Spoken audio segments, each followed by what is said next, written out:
I'm Francesca. There's just one day left before the government runs out of money, and now lawmakers are trying to digest a $1 trillion spending bill. When you look at the number of agreements that had to be struck on funding levels, on riders, and other provisions, there's a lot in this bill.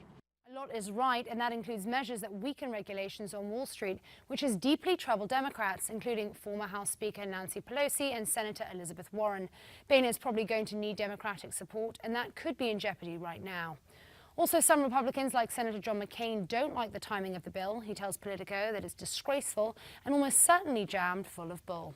The bill also includes funding for Obamacare, but no new added money for the law. And this is the kind of a big deal. For the first time, benefits of current retirees could be cut big time, with certain pension cuts included in the bill. The measure will also provide temporary funding through February for the Department of Homeland Security.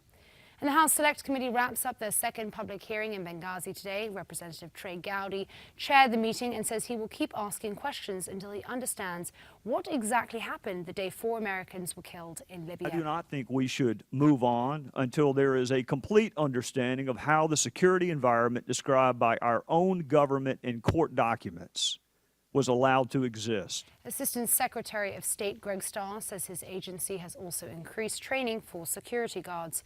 And a former Soviet leader says it's time for a summit between the United States and Russia. Mikhail Gorbachev says the two countries need to get together in order to prevent a deep freeze in relations.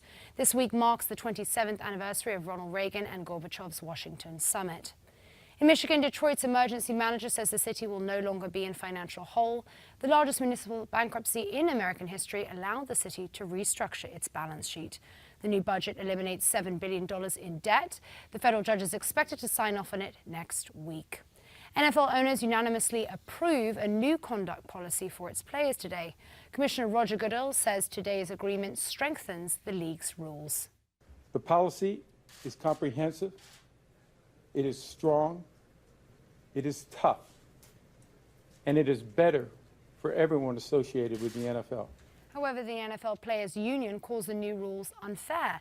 They say the NFL never consulted with them on the new policy.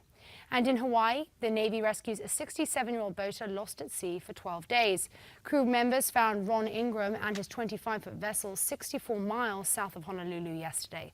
The Coast Guard has been searching for him since Thanksgiving Day, but gave up on December 1st. Goes to show there's still a lot to be thankful for after Thanksgiving. We've got another update coming your way in 30 minutes.